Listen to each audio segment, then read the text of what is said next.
everybody. Welcome into the Coaching Company podcast. We are here every single weekday to support the morning show. If you missed any of Coaching Company this morning, I encourage you to go back and watch it on demand. We had a lot of good best bets. We had some golf. We had some basketball. We also had some fun with some Super Bowl props. And, of course, it was Rant Wednesday. Let's bring in my partner today. As always, he was a part of the morning show as well. My guy, Mikey P. Mikey, we got several topics to get into. And for those of you finding us for the first time, we never go longer than 20 or 30 minutes because we respect your time. But Mikey, when we have a topic that is so egregious, when we have a topic that is so ridiculous, we have to start the show with it. And I almost thought this was not a real headline. But the voting for the NFL Hall of Fame came down yesterday. And Bill Belichick, everybody thought would be an absolute slam dunk. Six Super Bowl titles as a head coach, 2 more with the Giants as a coordinator, 8 total, far and away the most of anybody in the history of the league. And he's not voted as a first ballot Hall of Famer, and all of these bullshit reports that this guy said, Deflategate and Spygate and all of that kind of stuff.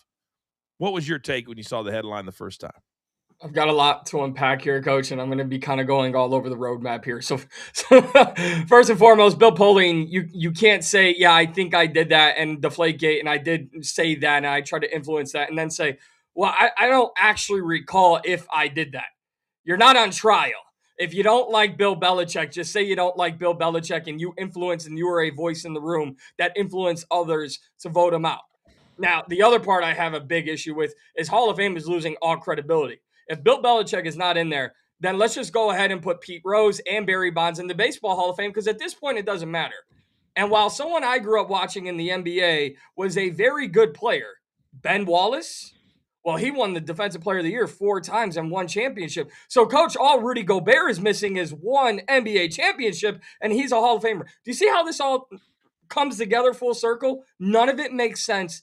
And it's just dumb. No credibility to the Hall of Fame anymore. I really thought that the NFL Hall of Fame was the one left that A, I cared about, and B, that every time they put in their 6 or 7 guys every year, there was no arguments. There was no, well, they're almost or they were. It just seemed like it made sense. And baseball's in the middle of the summer and nobody really cares because it's in the middle of the Catskills in Cooperstown. I drove there a couple of times for golf tournaments. I don't even know how the Baseball Hall of Fame got there, to be honest. It's in the middle of nowhere. But and the NBA is in Springfield. Thank you, Massachusetts. It was like an hour from where I lived when I was at ESPN, but nobody really goes to that one either.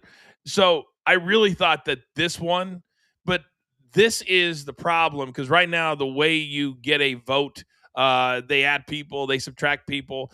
They've had people that have blown up their votes and tried to make a point. And I feel like now in this media space, it's almost like these guys will vote this way just to get their name out there that they still have a job. They're like, no, I remember, 17 years ago. And because a lot of these people have no juice and they're still trying to write. Most of these are writers, Mikey. And as you know, you're a writer, but you're also on camera. You're also on podcasts and shows. Because if you're just a writer these days, your career's over. And I think a lot of these writers are pissed off about that. So they're trying to make a point. Is that a fair argument? No, yes, it is a very fair argument. Look at Derek Jeter, right? Everyone was up in arms. He should be unanimous. And it came down to one guy. And I believe it was a Miami writer. Nothing to do with the Miami Marlins and Derek Jeter have ever gone together. So maybe he didn't say hi to you in a locker room. Here's the problem that we have now. Let's not even count the writers. Let's count everybody who will be voting, let's say 10, 15 years from now. Everyone that's retired in the last, I'll say 7 years, what are they mostly doing?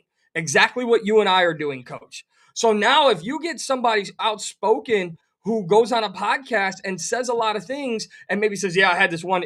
You imagine Russell Westbrook for all the things he said in locker rooms to reporters? People are going to say, no, he's not a Hall of Famer. He said a mean thing to me on the All the Smoke podcast. What? I said this a couple of weeks ago when I got in an argument about journalists in wrestling. And I said there's no such thing because journalists, or at least the the way that it is if you go to a dictionary or a thesaurus is no opinion, and you write the story and you give the facts. That's a journalist. When you watch 48 Hours, Dateline NBC, whatever it is, those are journalists that are telling you the story, and their voice is kind of the narrative. It's not, and I said, if you have a podcast or you're on a show, then you're borderline not a journalist anymore. But yet it's these journalists that are getting these votes. And if you're pissed off because Russell Westbrook or whoever yelled at you for a stupid question after an 8th straight loss when he was in Sacramento, are we serious about this? And if you can't get your personal feelings about somebody else, then you're not a journalist. That's not who you are, because there is no opinion, there is no bias in voting for the Hall of Fame. And this is why I've also said when it comes to the WWE Hall of Fame, people have been like, hey, coach, would you first of all, I don't think I'm a Hall of Famer. Number two, you show me the building, and then I'll talk about the Hall of Fame. There's not even a building. There's not even a building. It is checking boxes every single year, and that's why I've never taken it seriously. With no disrespect to the Hall of Famers, there's a lot of them that would be legit Hall of Famers if there was a building. I'm just saying that until there is one. But they have a building, and this is I'm so fired up about this because I love sports, Mikey, and I hate when they take our sport and they turn it into this. And most of these guys are 65, 70-year-old dudes that haven't been relevant in forever, and they want their last 15 seconds. That's exactly what this is. Yeah, and let's look at the NFL Hall of Fame just specifically and what it signifies when you're there, right? The gold jacket, the bust, the 20-minute speeches. I can very quickly tell you that because of Deion Sanders' Hall of Fame speech at the NFL Hall of Fame, I grew a closer relationship with my mom because he talked about how he was embarrassed of his mom growing up. And this is an NFL Hall of Famer. That exact speech that he had is the reason I got to meet Deion Sanders coming out of high school, because I reached out and just told him how much I love that speech. We're not going to get that anymore. Let's look at Bill Belichick.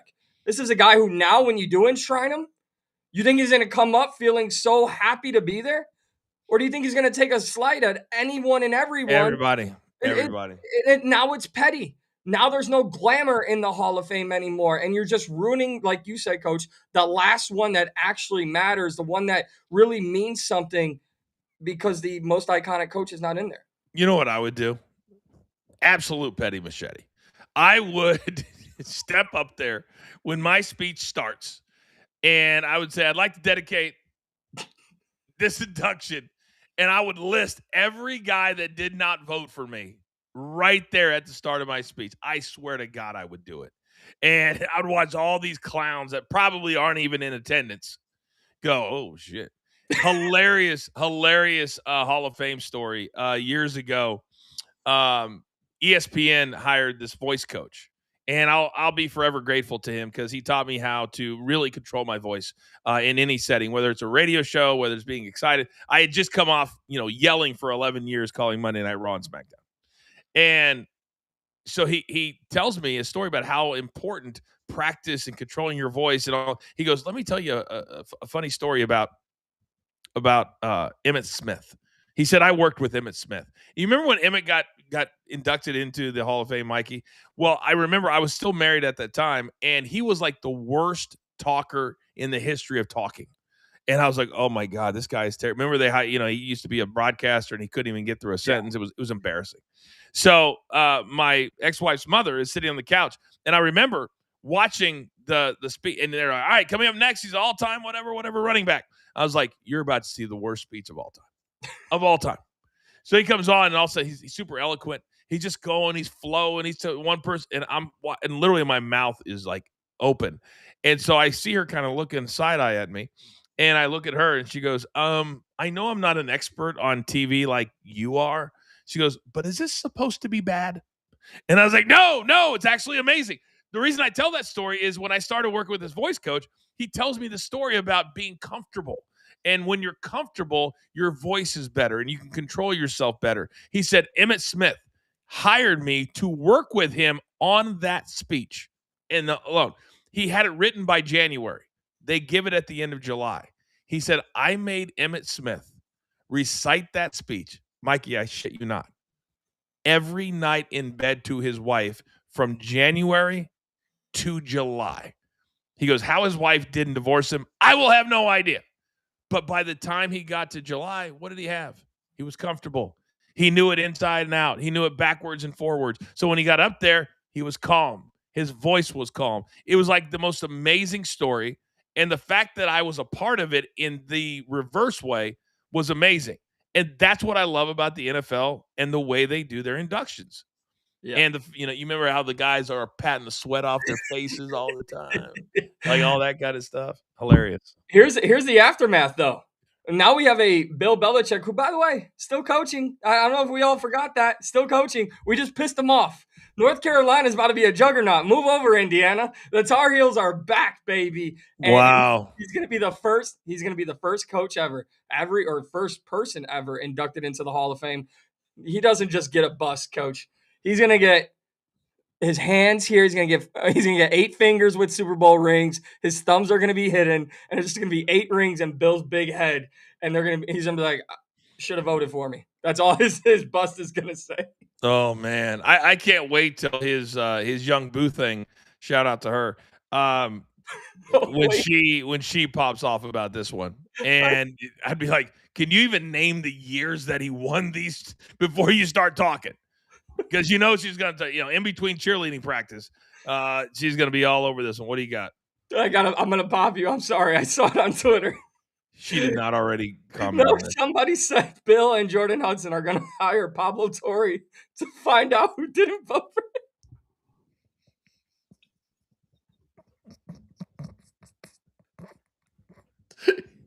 If people don't know what Mikey's talking about, Pablo Torre has turned into the Dateline NBC of the sports world, and he's now the all-encompassing voice, and he blew the roof off of their relationship and how much money he spends on her adult cheerleading squad, you name it. Pablo Torre. That's hilarious. That is absolutely hilarious. It really is. All right, let's stay in the ACC, as it were. And we go just 7 miles down the road from North Carolina to Duke. And I never thought in my entire career I would be saying, after a settlement with his college, Darian Mensah, it is Darian, right? Darian? Yeah. Is leaving Duke. He had reportedly a $4 or $5 million settlement after signing an NIL deal. I still don't understand, Mikey, other than Miami played in the national championship game. He's not making any more money after the buyout unless somebody else paid the buyout and he gets the full $10 million. But then he'd be worth $15 million. And that to me is banana land. But we do find out he will be the starting he better be the starting quarterback for Miami next year. What do you make of this one? Yeah, it's just another one of the ugly, crazy stories that is NIL and everything that's happening with college football on the field. Darian Mensah was a guy. I mean, Duke football was relevant this season, and it's because of him. So I feel like you get a lot of returning starters on that Miami Hurricanes team. And you know what's sad about the NIL right now and the transfer portal is you see it all the time when you get got by these NBA fake accounts and all that. I don't know which college accounts are real or not anymore. So I don't even know who's going to be there. And the portal's so wide open, I don't know who's going to be there. But if Malachi Toney is there with Darian Mensah, I believe we're going to see Miami make another run, not just through the ACC. I saw somebody post their schedule for next year, and the headline was Miami should be investigated, and because apparently their schedule is so easy, it's like ridiculously easy. I agree with you. This is I can understand why Miami would do this. Their run through the college football playoff this year, I believe the final number was between $35 and $50 million. So if you got to have a top shelf quarterback, if you're investing 10 and you're going to make potentially 35 to 50, I would think that would be a pretty good return on your investment. Now, you can't guarantee it. But you can guarantee this. You won't go without a guy like Darian Mensah as your quarterback when Carson Beck is leaving to go to the league at 28 years old. So, I mean, there is that. So, and if you're Mensah, and I'm never going to give a kid because I have no clue, Mikey. If I walked in and said, Mike Pendleton, I'm going to hand you a check for $5 million as an 18-year-old, I don't know what that's like. And most kids don't. It's a brand new world. So it's hard for me to scold somebody and say, how do you walk away? But at the same time, the flip side of that is they offered you $4 or $5 million to play quarterback as an 18-year-old, and you've got to be grateful for that, or that you weren't born 10 years earlier when you didn't get paid nothing. Am I right? Or is that making sense? Yeah, no, and I'll tell you a very quick story that Lady C just brought to my attention here. Like I live in the Joplin, Missouri area now. Small town. A kid from here went to Baylor, doesn't get enough run, and she looks over at me and goes, "Hey, is New Mexico State like a big deal?" I go, "No, why?" "Oh, he left Baylor to go to New Mexico State." I said, "I guess New Mexico State can pay." I said, well, I don't even like, and those are the stories to me that are way more fascinating than the Darian Mensahs or the Cincinnati quarterback going to Texas Tech, because it's like you are significantly, hurting your draft stock if you have any, your collegiate level of play, because you're going after the bag. Yeah, but here's where I'd push back on that. If he's going to be number 3 at Baylor and standing on the sideline, New Mexico State's now in a legitimate conference. So if I'm that type of a kid, I got to get out of there. But and as an athlete who was never a pro athlete, but a really, really good college one, there's a lot of these kids that are actually smart that we don't give them credit for, because most of them are the idiots that think they're going to play in the league. So I'm going to, chase 4 different bags. But the bottom line is sometimes you just want to play. Sometimes you just want to play. And if you're not playing at Baylor, that's why I did not go to a small Division I, because I could have played D1, but probably my senior year as a 6-man, maybe my junior year, who knows? But I played all 4 years at the level that I went at. So sometimes there's that, because I don't think New Mexico State has a big NIL program. My guess is they don't have a billionaire that is writing checks Right. For the Aggies. Can you imagine if somebody – this happened in my college, Jay Leno, famous Jay Leno. We have the only auto restoration program in the country. No other college. So if you want to restore old cars or things like that, you got to come to my school. And one day, he just, no fanfare, no team, no posse, no nothing. He just walks in the front door. And I used to work in one of the offices. And I'll never forget when he did that. And he walked right down to the president's office, introduced himself, didn't even call ahead. And what he wanted to do was to fund 2 students a year through that program, because he's, big into the cars. And so to this day, he has paid $75,000, $100,000 every single year, Mikey, to have 2 kids and it's a 2-year program. So he has 4 kids at any one time. But I don't think New Mexico State has anything like that. That's my guess. Do you do anything? I wish I would have known you when I was in media school, Coach. I mean, I needed an NIL sponsor, right? I didn't have any sports teams or anything, right? But no, and that's the thing that's so wild about the times that we're in. I specifically left college to go to a trade school, a broadcasting school. 1, because college is too expensive, and 2, because college is college, it's school. So for me, media school was the way to go. But even there, it's where are the benefits, and that's what matters most. I've told people a lot of times that whenever I talk to schools, and we're actually going to start we've been talking about with Producer Man for a little bit, probably 6 or 8 months, that we want to start a coaching program, because I feel like a lot of kids are coming out of schools because they're doing the traditional route because their parents are making them, and they come out and they're not ready, and they just spent whatever, $100,000, $150,000, and especially in this business. And Mikey, do you know how many in my career I've been on national TV since I was 22, 23. How many resumes do you think I've made in the last 25 years, 26 years? I don't even want to guess, to be honest with you. 0. Never made a resume. Because whatever job I have had, even to this day, if somebody wants to hire me at the PGA Tour, they're going to come and they're going to watch the show. They're going to say, can coach host? Can coach not host? And now in this whole media space where there's probably more remote shows than there are studio shows at ESPN, Fox, whatever. Look what Netflix just paid for, millions and millions of dollars. All of those podcasts that were started years ago are now on Netflix because it's cheaper to invest millions there than try to produce your own shows. So I tell people all the time, it's about the tape. So you got to understand whatever business you're in. So you made the wrong or the right choice because you go to a media school where they have equipment there. My school didn't even have equipment. Like I had to drive 50 miles to get to equipment because I wanted to do this so badly. It's crazy. Yeah. It's crazy, right? When I had to go through 3 different English classes, a science class, and I go, what about the thing I'm here chasing a degree for? Oh, you'll get to that. When do I get to that? This school doesn't even have a basketball team. When do I get to that?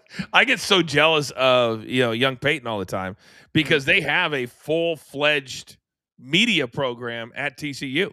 I mean, the whole thing. Now, he does have a step up because he's got a super famous father who has his own radio show. He's got me as one of his mentors. He's got Big Tommy to kind of handle all of the fan base. It's not easy to do all those types of things. All right, we've only got 22 minutes in. I love how we talk legit for about 10 minutes, then have fun for the other 12, which is a lot of fun. All right, we're going to wrap it up here. Don't forget Coach and Bro on demand. Tomorrow, we will still be live at 11 a.m. Eastern time with Coach and Bro, Coach and Company, preempted on the Stadium Network. So you got to check us out on YouTube. But that'll do it for today. For Mikey P, producer man, I am the coach. We'll see you tomorrow. No podcast tomorrow because of Coach and Bro. We'll see you on Friday for the next Coach and Company podcast. Have a good day.